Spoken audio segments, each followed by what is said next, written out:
Merci, Monsieur le Président, chers collègues. Cette délibération n'a pas donné lieu à débat lors de la présentation en commission économie par la vice-présidente.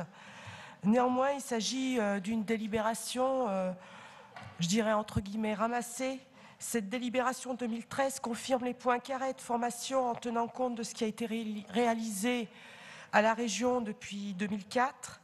Et avec cette délibération, on précise les 6 précédentes.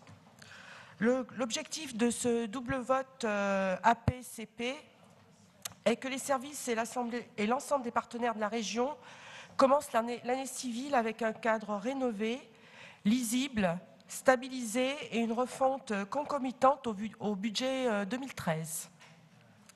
C'est pourquoi la CP qui va suivre cet AP précisera les points et cadres techniques de cette même délibération. On affirme également des exigences en termes de qualité de l'emploi, CDI ou CDD long par exemple.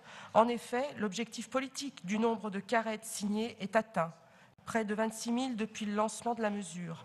Il s'agit donc aujourd'hui de miser sur l'emploi durable en faveur des publics les plus fragilisés, qui sont ceux du SPRF.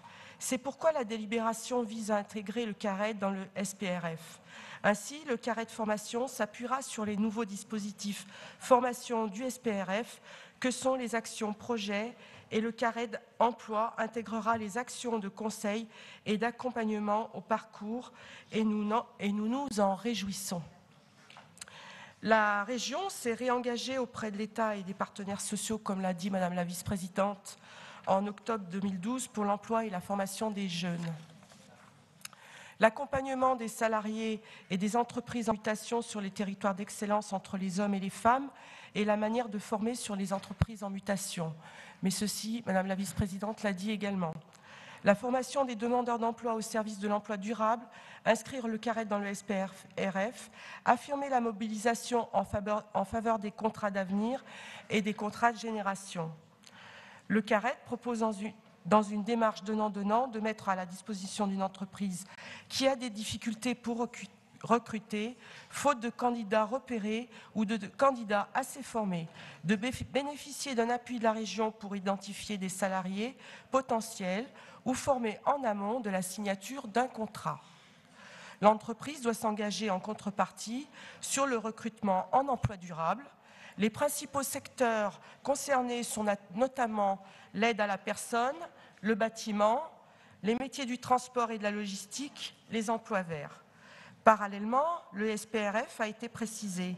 Il se structure en 3 missions: accueil, information généraliste, formation, accompagnement et conseil au parcours.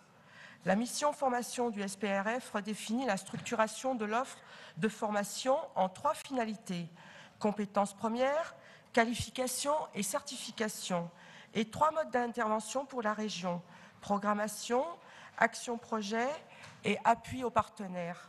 La délibération propose de préciser les types de carrettes jamais définis jusqu'alors, mais existants de fait. On distingue en effet 2 types de carrettes dont je vous ferai grâce: carré d'emploi et carré de formation. Aujourd'hui, ce sont plus de 150 000 RENAPA en recherche d'emploi depuis plus d'1 an, chiffre qui a triplé depuis octobre 2008, au début de la crise économique. Je conclurai mon intervention en vous disant que la bataille en faveur de l'emploi et du développement économique implique une mobilisation forte de la région Rhône-Alpes, et c'est le cas. Je vous remercie. Merci. Alors, nous avons maintenant dans les interventions des groupes